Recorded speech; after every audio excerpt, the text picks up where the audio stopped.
Amados, quando estive orando e decidi modificar um pouco a nossa programação de aniversário, comuniquei à igreja que não comemoraríamos o nosso aniversário como fazemos todos os anos, e sugeri então a gente fazer uma semana diferente. E até manifestando um pouco de tristeza, naquela ocasião eu disse para os irmãos que não tínhamos muita coisa a comemorar, mesmo porque este ano não foi um ano fácil para a nossa igreja. Foi um ano em que nós tivemos talvez uma das maiores derrotas, uma das experiências mais amargas, pelo menos no meu ministério, foi assim. E nós nunca escondemos isso. Na série de estudos de mensagens que nós fizemos essa semana, abordamos a vida do rei Ezequias, e inclusive falamos sobre o fato de quando ele recebeu a notícia de que estava enfermo e a sua enfermidade era para a morte. Uma das características positivas do rei Ezequias, ele não tentou mudar as circunstâncias. Ele simplesmente foi para sua cama, deitou-se, virou para a parede e chorou amargamente. Era assim que ele estava se sentindo, derrotado, decepcionado. Trabalhou tanto, serviu tanto, e ele diz isso para Deus. Ele fala a respeito da sua mágoa para o Senhor. Então ele não teve vergonha disso. Um rei, um homem, chorar daquele jeito, mas ele não teve nenhum desprezo, não se sentiu nenhum momento desprezado por isso. Foi exatamente nesse momento em que Deus ouve a sua oração e manda o profeta Isaías retornar. Ainda não havia saído das dependências do palácio, estava no pasto palacial. Então ele retorna e diz: Deus vai te dar uma sobrevida. E por causa disso, então, eu comuniquei à igreja que teríamos, ao invés de uma grande celebração, teríamos sim reuniões de oração. Fizemos assim, desde domingo passado até hoje, todas as noites. Você que está visitando a igreja, eu gostaria que você soubesse disso. Desde domingo passado nós estamos aqui todas as noites, falando sobre um despertamento espiritual, buscando esse despertamento, orando por esse despertamento, e sempre usando dois personagens, Salomão e Ezequias. E o tema que nós escolhemos: Deus, a igreja e a oração. Durante toda a semana nós focamos Deus e a oração, Deus e a oração. E nesta noite eu gostaria de focar o item do meio, a igreja, a resposta da igreja, o comportamento da igreja diante desses dois aspectos tão interessantes do nosso relacionamento com Deus. E de uma maneira maravilhosa Deus nos proporcionou a possibilidade do musical Experiência com Deus. Tão bem preparado, tão bem ensaiado. Renan está um mês aí ensaiando esse coral, né? Chegou quando, Renan? Chegou hoje, né? E a gente vê como Deus tem nos abençoado, como Deus tem sido misericordioso. E aquela minha palavra lá atrás, que não teríamos muita coisa a celebrar, temos sim, irmãos. Nós temos Deus acima de todas as coisas, e nós somos uma igreja do Senhor Jesus Cristo. Eu tenho vocês como meus irmãos em Cristo, e vocês me têm como pastor de vocês. E eu quero dizer que nós temos razões de sobra para comemorar, para celebrar, para agradecer, para cantar, assim como fizemos até agora.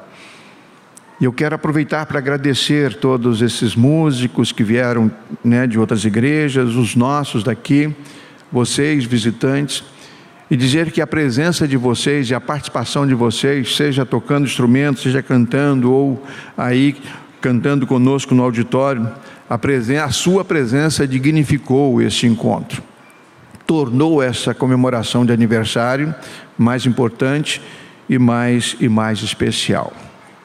Deus, a oração e a igreja. O Senhor chega para Salomão e diz para ele: pede o que você quiser. E todas as noites eu disse isso. Nessa palavra de Deus dada a Salomão, Deus está motivando Salomão a orar, está exortando Salomão a orar, a pedir. Peça, Salomão, o que você quiser, peça, porque será feito. Então Deus motiva Salomão a orar. E Salomão, no exercício da sua liberdade, do seu livre-arbítrio, mas muito mais do seu amor a Deus, da sua fé, da sua esperança, ele poderia pedir uma porção de coisas, mas pede uma coisa só: sabedoria para governar o povo de Deus de acordo com a vontade de Deus. E ele diz isso para Deus.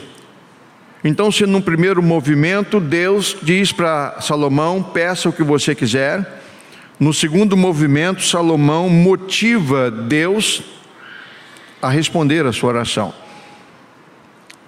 Quando Salomão responde de maneira satisfatória e deixa todo o orgulho, toda a empáfia, toda a sua posição de rei, poderia pedir uma porção de coisas, e a Bíblia diz que Deus se agradou de Salomão. Deus ficou muito feliz com aquela atitude de Salomão e disse: eu vou te dar o que você pediu e vou te dar muito mais do que você pediu. Então, o ministério da oração, a sua experiência de oração, precisa ser motivada por esses dois aspectos. De um lado, Deus nos motivando a orar. De outro lado, nós motivando Deus a agir em nossas vidas através das nossas orações feitas com fé e segurança no Senhor. Amados, experiência com Deus é o título desse musical. E é exatamente essa experiência que nós precisamos ter na nossa vida de oração.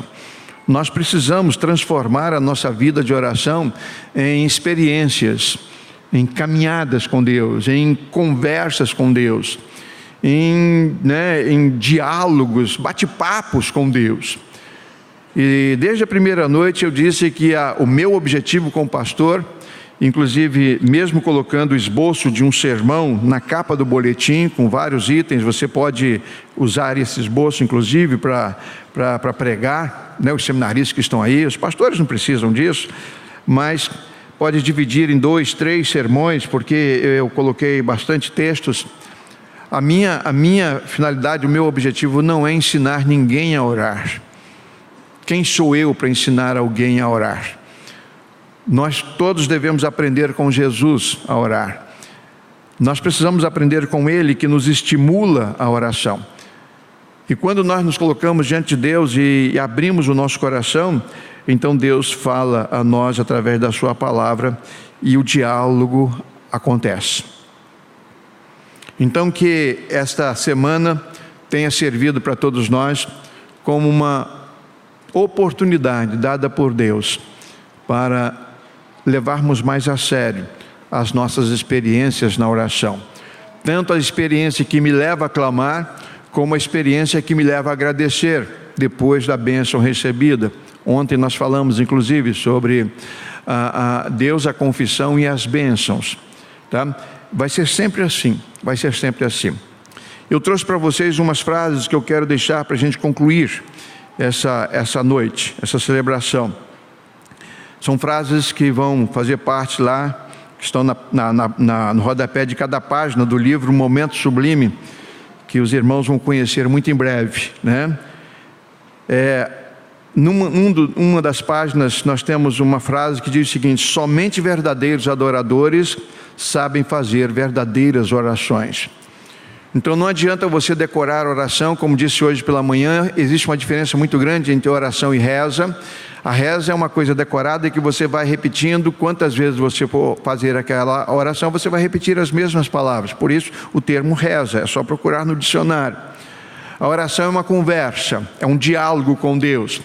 E você vai colocar nessa conversa o motivo e também o sentimento, o seu estado de espírito, o seu humor.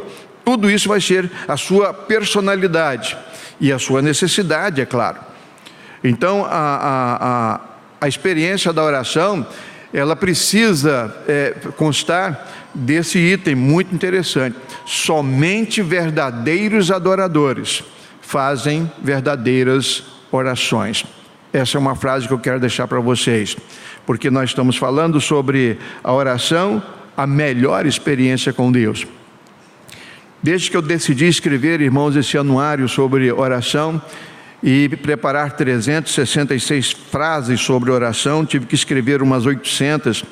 Eu venho refletindo, eu venho pensando sobre oração, eu venho conversando comigo mesmo a respeito da oração.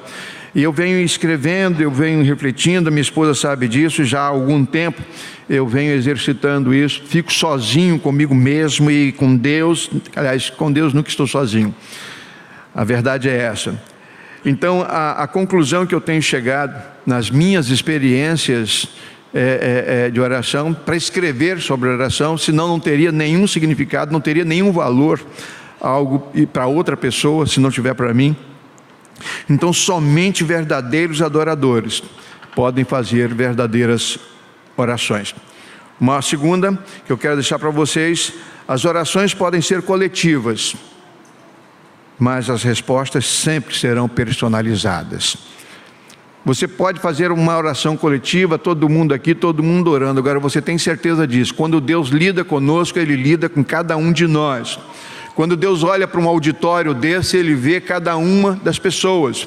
Ele conhece o coração de cada pessoa. Ele sabe dos nossos sentimentos, das nossas necessidades. Um está alegre, o outro está triste. Um está pedindo para ele mesmo, outro está pedindo para outra pessoa.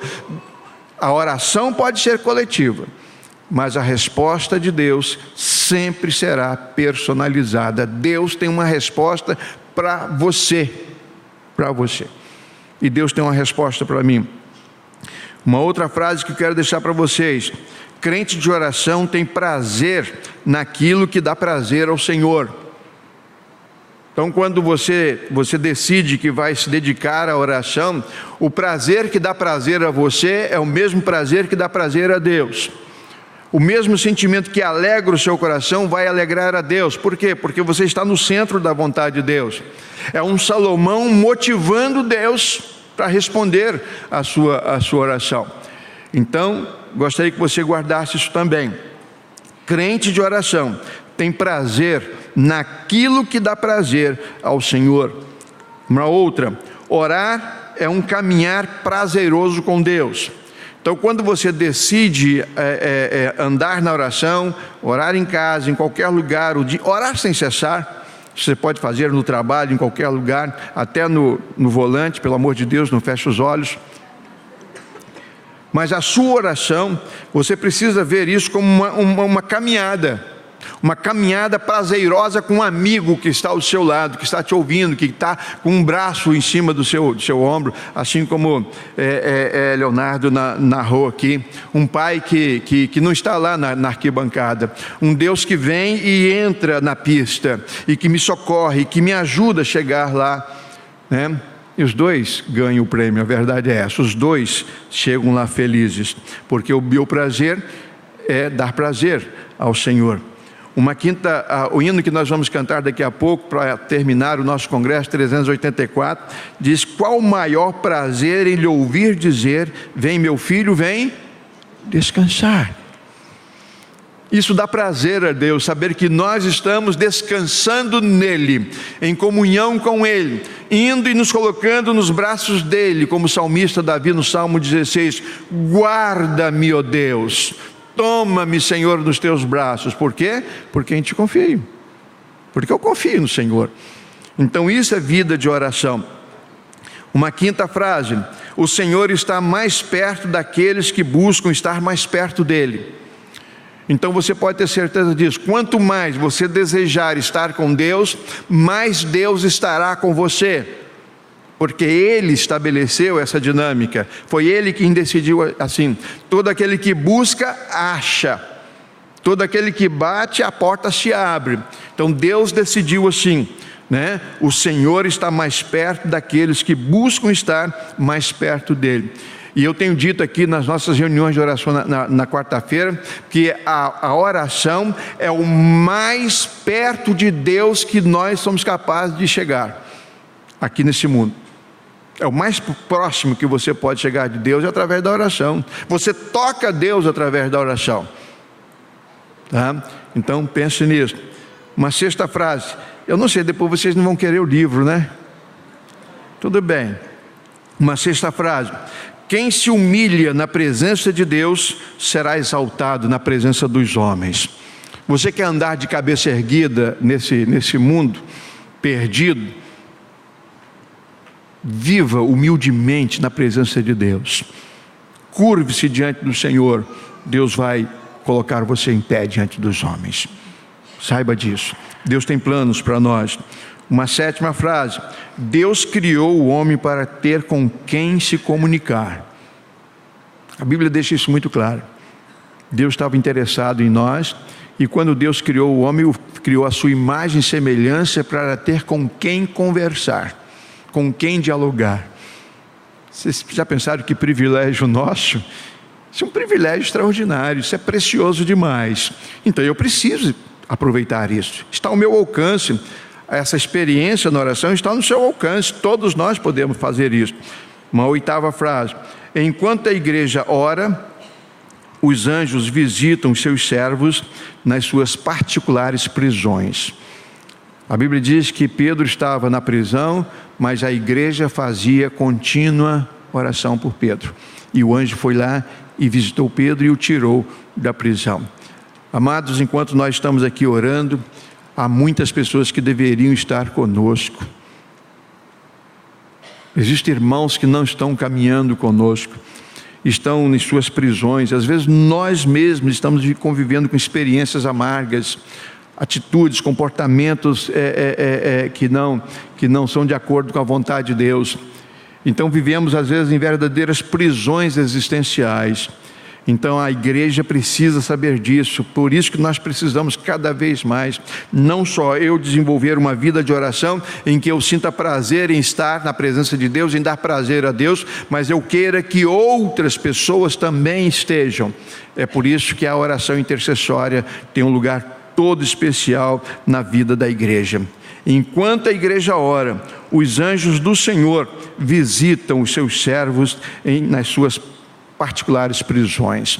Pensem nisso. Existem pessoas precisando da sua ajuda. No mês da juventude, não nesse ano, mas lá atrás, eu contei uma experiência para os jovens que aconteceu comigo quando eu tinha 10 anos de idade. Estava com um grupo de outros garotos. Nós trabalhávamos numa olaria lá em Colatina do Espírito Santo. E trabalhávamos na olaria, serviço pesado. Apesar de 10 anos de idade, nós trabalhávamos com homens e o serviço era o mesmo. E quando chegava às 5 horas da tarde, a gente estava muito cansado. E a gente ia então para a beira do Rio Doce, e tinha assim uns barrancos, a gente fazia umas escadas, a gente chegava lá, a gente levava sabonete e a gente tomava banho ali no rio. E já ia para casa tomado banho. E a gente guardava aqueles sabonetes no próprio local de trabalho. A gente guardava assim, umas prateleiras onde a gente colocava as telhas para secar. E era assim que acontecia. E numa dessas tardes estava muito frio. E o rio, aquele rio doce enorme, né? Marquinhos conheceu agora, esse mês passado, nós fomos lá em Colatina, e ele conheceu o Rio Doce nesse lugar. Só a ponte tem cerca de 800 metros, quase 1 quilômetro de extensão. Então nós estávamos ali, e querendo entrar na água, e com vontade de ir para casa e tomar banho no outro dia. Não sei por que a gente tem que tomar banho todo dia, não é verdade? E aquela preguiça e aquela água gelada e correndo, né? E ficamos sentados ali, a gente brincava, a gente contava piadas, a gente ficava ali. Até que um menino levantou-se e pulou no barranco e meteu o braço. E do jeito que ele começou a movimentar os braços, eu vi logo, ele não sabia nadar. Ele não sabia nadar. Só que ele fez muito esforço, e ele foi se batendo, e a correnteza, rio, doce, cheio, então levou. E eu perguntei para o irmão dele, ele sabe nadar? Ele disse, não, ele não sabe nadar. Ele não sabe nadar. E ele então afundou a primeira vez, já boiou a correnteza levando, ele boiou a segunda vez, e quando eu vi que ele não sabia nadar, e ninguém ia fazer nada, eu virei tem um morro, e lá em cima tinha os barracões, onde as nossas famílias moravam. Os trabalhadores moravam naqueles barracões, muita pobreza inclusive. E eu virei para o barracão e comecei a gritar, socorro, socorro, gritava, socorro, socorro, socorro, e pulei atrás, consegui alcançar o menino. Quando ele voltou lá a terceira ou quarta vez, ele já não aguentava mais, e eu o abracei por trás. Eu aprendi e cresci naquele rio, aprendi a nadar, a mergulhar naquele rio. Então eu fui por trás, pela frente ele ia se agarrar comigo, nós morreríamos juntos afogados. Então eu, sabendo disso, eu fui por trás e imobilizei ele. Apertei a barriga dele, peguei pela cintura, então eu afundava e ele ficava com a cabeça para fora. Quando eu não aguentava mais, eu subia, pegava fôlego e voltava e deixava ele com a cabeça para fora. E ele desmaiou, ele não aguentou. Eu apertei muito, eu precisei apertar, porque senão ele ia se soltar e ele ia se agarrar a mim, ele não podia se agarrar a mim. Fomos descendo, eu e ele, e num lugar que a gente chamava de Portinho, a gente tinha um pier, e lá então tinha uma jangada que eu e meu irmão mais velho fizemos. Umas toras de madeira que nós pegamos lá dos fornos que queimava os tijolos. Nós fizemos uma jangada. E eu e meu irmão, a gente brincava com aquela jangada. Eram verdadeiras aventuras. E a gente, então, para minha surpresa, o meu irmão, que não estava com a gente, ele desce o morro, ele escutou o pedido de socorro, ele desceu o morro e foi lá, desamarrou a jangada e jogou a jangada e veio junto com ela. E a jangada então passou na minha frente, a correnteza me trazendo com o menino, então passou na minha frente e nós esbarramos na jangada. E ali então eu consegui colocar o rapaz sobre a jangada. Ele já estava desmaiado, e aí meu irmão então foi levando a jangada e começou a chegar homens de tudo quanto era lado, os pais, os tios, os trabalhadores da cerâmica, os adultos, e pular dentro d'água, mas aí o menino já estava salvo. Por que eu estou contando essa experiência? Existem pessoas que não têm condições sequer de pedir socorro. Alguém precisa pedir socorro por elas. Alguém precisa gritar muito alto, socorro, socorro. Tem gente morrendo, irmãos. Tem muita gente sofrendo. Esse país está morrendo, irmãos. A nossa cidade está em perigo. O nosso estado está em perigo. Alguém precisa fazer alguma coisa. Primeira coisa, pedir socorro. Mas você precisa pedir socorro a quem pode atender o seu socorro. Outra coisa que nós precisamos fazer, irmãos, além de pedir socorro, você pode ser a resposta de Deus à sua oração. Você pode se jogar na água. Você pode fazer alguma coisa. Todos nós podemos fazer alguma coisa por essas pessoas que estão morrendo afogadas aí no dia a dia. Todos nós. Ainda que você tenha só 10 anos de idade, de crente, ainda que você seja homem, mulher, criança, jovem ou adolescente, você como servo de Deus, você não pode ver pessoas morrendo e não fazer nada. Experiência com Deus na oração significa que eu quero ter uma vida de comunhão tão íntima com Deus, a tal ponto que Ele possa me usar para que outras pessoas tenham a mesma experiência. Isso é igreja. É a igreja que está no meio de Deus e da oração. Eu gostaria que você pensasse nisso. Por que um despertamento falando sobre oração? Nunca, irmãos, nós precisamos tanto disso. Nunca nós precisamos tanto. Estamos vivendo um momento delicado demais. Não podemos fazer vistas grossas. Há pessoas precisando de nós. A nossa igreja está comemorando hoje 95 anos de existência. Há 9 décadas e meia, a nossa igreja está nessa cidade. Fazendo o quê? Orando. É o que melhor nós sabemos fazer.